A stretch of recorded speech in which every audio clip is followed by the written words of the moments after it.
Natsia was still fuming when they turned onto a side street and stopped at a large teakwood gate. The house was surrounded by a tall concrete wall with a row of coconut trees and wooden planters out front and a patch of lush green lawn that lined both sides of the gate. Shanaz spoke briefly with the gatekeeper while a uniformed guard stood watch under the shade of the palm leaves.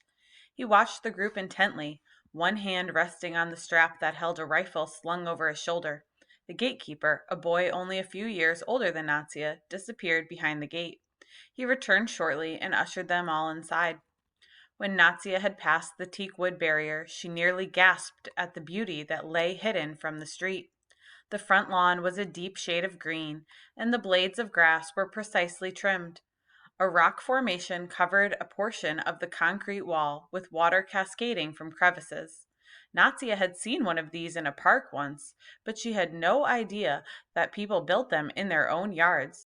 Bougainvillea, roses, and jasmine filled the air with a heavy scent.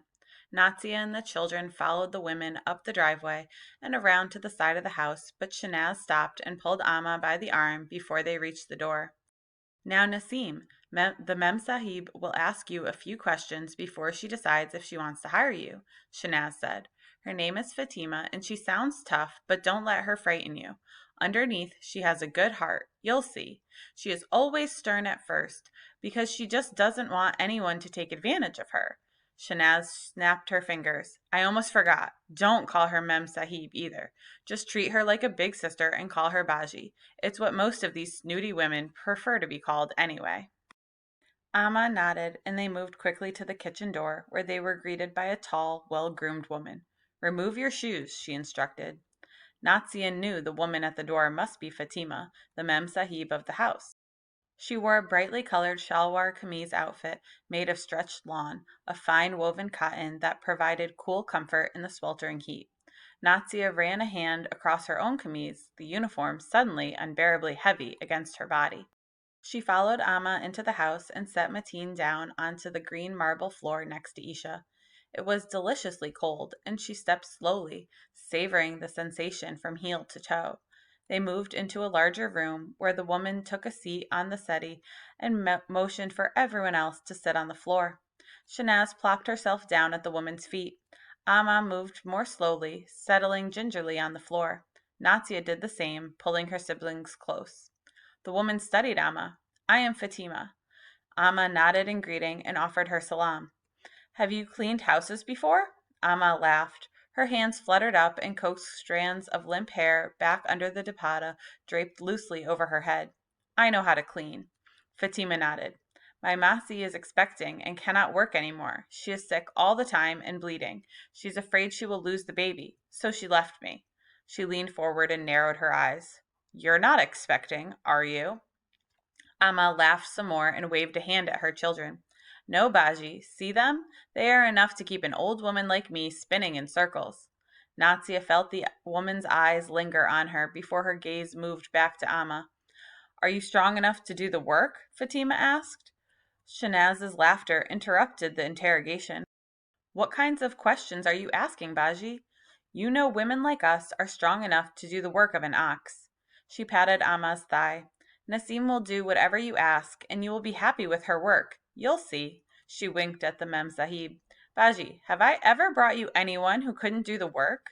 Fatima grimaced. Yes, you have. Remember the Mali who stole all my garden tools? The grass cutter, too. Now I make the gardeners bring their own supplies.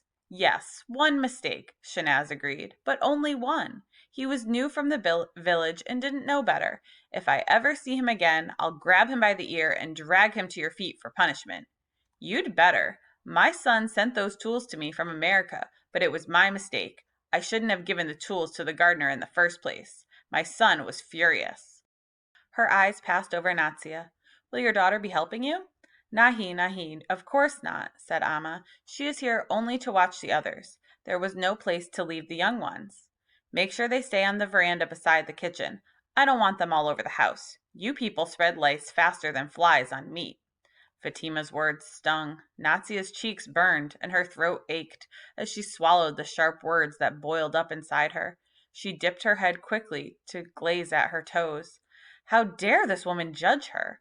Natia was meticulous with her combs, her oils, and the plaits of her braid. She'd never had lice in her life. Don't worry, Baji. They will stay put, Amma mumbled. Okay, then.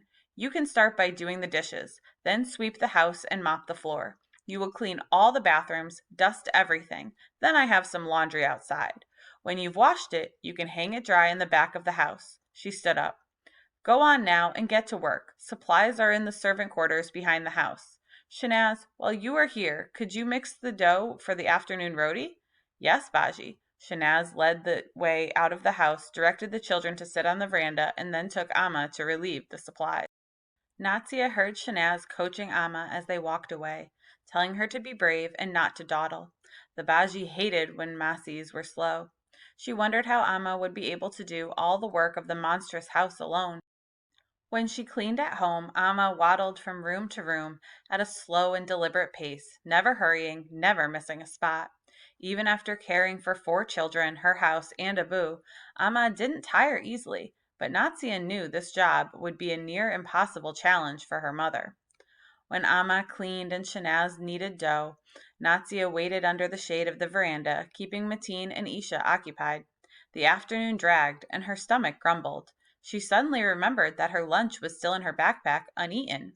She dug around in her bag and pulled out the smashed egg and roti sandwich Amma had made. Isha had eaten her flatbread and egg sandwich on the bus, but was still hungry. Natsiya took a small bite and then gave the rest to Isha and Mateen. After the tiny morsel, she felt even hungrier. Over an hour later, Shanaz came outside. She sighed heavily as she sat down beside Natsiya. She inspected her bare feet, then picked calluses off her heels and scraped dirt from beneath her thick toenails. Your mother is too slow. Shanaz's voice was sad. Baji will never keep her at this rate. Natsiya cringed as she watched Shanaz pull off a strip of skin from her heel. Nasim says you are getting married soon, to your uncle's eldest son. Shanaz wiped her face with the bottom of her camise. The shirt was dingy and threadbare, and the outline of her body was visible when she tossed her dupatta on the floor and shook the collar of her shirt, fanning herself against the heat. The bangles on her wrist clinked together, but her chains were sweaty and stuck to her neck. Have you met him? Natsiya nodded. Abu arranged it when I was smaller, younger than Mateen. Abu was leaving the village to find work in Karachi. He came back for us later, but Uncle Tariq wanted us all to stay. He thought that if we went to the city, we would never come home again. So to keep the family peace, Abu promised me in marriage to my cousin Salman. Shanaz nodded. That's how it's always done, Beta. Have you seen him since then? 3 times, maybe 4. Abu hasn't gone back to the village much. Natsiya tried to picture her cousin, but his face was a hazy blur. He's much older than me, like a man now. To her, the wedding day seemed very far off, and only since the talk lately about Abu's job paying for the dowry did it suddenly seem closer than she expected. Are you married? Shanaz threw her head back and laughed. Of course, since I was a child like you.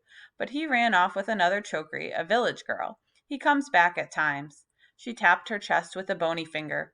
I have a soft heart and no children, so I let him stay a while. When he leaves, sometimes I have money, sometimes he robs my cupboards clean, but I never mind, because I don't have to wake up to him every day. Now the other woman, she paused and wagged a finger at Natsiya. Ah, she gave him 6 sons and barely has the strength to leave her sharp eye. Natsia's eyes widened. She couldn't imagine being so tired that she couldn't leave her bed. Shanaz winked at her. I have my strength and no one to tell me what to do except for the Bajis. Not a bad life. But how do you feel safe at home when your husband is gone? Natsiya asked. Ah, everyone knows I am Abdullah's woman. No one would dare to enter my home. Besides, I live with my sister and her family. They are more than grateful for the money I share with them. Shanaz shrugged. A small price to pay for the protection, but at least I come and go as I please. Natsiya wondered what it would be like to have a husband who was rarely there, never knowing when he was coming, sharing him with someone else, never knowing when he would bring gifts or steal your money. Most of all, she couldn't imagine any woman actually preferring to live that way. She had been raised to believe that marriage was a fact of life, unchangeable, a destiny arranged by fathers, a tradition older than the land itself. But she also knew that her teacher lived alone, and she was not so young either. How many times had she told the class about her travels upcountry with only a tour guide from the British Arts Council and a group of Frenchmen on holiday? She never mentioned a family or children, but she talked incessantly about painting the craggy hills of Patriata or the ever changing view from the air conditioned rail car to Islamabad. Natsia snuck another glance at Shanaz and decided that she might be proof that marriages don't always turn out the way a girl dreams. But Miss Haroon? She was a book Natsia could read over and over and never tire of the tales stored up inside. The screen door off the veranda banged open and Fatima stepped out, her hands on her hips, her face grim. Shanaz, this woman is worthless. Half the day has gone by and she's just finishing the mopping. Baji, your house is too big. There is so much to clean. It takes time. Shanaz kept her voice soft. Give her a chance, Baji. It's her first time. I'm not running a training center for Masis. Fatima's voice rose. I need the work finished now. The Sahib is bringing guests shortly. How do you expect me to serve tea when the Masi is still in the room dawdling on the floor? Natsia saw Mateen's lip tremble at the angry words, and she motioned for Isha to move closer to comfort their brother. Fatima glared at Natsia. What are you doing just sitting out here? I've had Masis younger than you. Get up, child. Your sister can watch the baby. She held the screen door open. Get in there and help your mother. Be quick about it, or you will not be back tomorrow. I'm not coming back tomorrow, Natsia wanted to shout, but instead she stood up and felt the woman's stare as she edged past her into the house. You people are all the same, Fatima muttered, always taking advantage and still expecting to get paid for wasting my time. She turned back to Shanaz. I've been so busy telling your friend how to do things right that I haven't had a chance to make the bread. Go in the kitchen and finish making the roti. You may as well work to make up for her laziness. For the next 2 hours, Natsia worked harder than she ever had in her entire life. She scrubbed the bathrooms, dusted all the furniture, then hand washed 3 baskets of laundry and hung it out to dry on the lines behind the house. Her back ached in a strange way, and she felt as though 10-kilo bags of rice were strapped to her shoulders. Her clothes were soaked with sweat and dirty soap water. As Natsia hung up the last of her laundry, all around her microphones came to life and charged the air with the call to prayer. As one mosque after another joined the azan, the call to prayer became a rolling echo reverberating over the city. Natsia's hands stilled, and she lifted her eyes heavenward.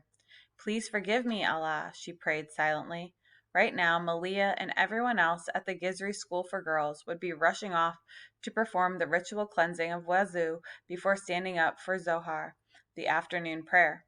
She glanced down at her own clothes and wondered if Allah would even accept her Wazu. Feeling too dirty and tired to pray, Natsia made the painstaking choice to forego the mandatory prayer.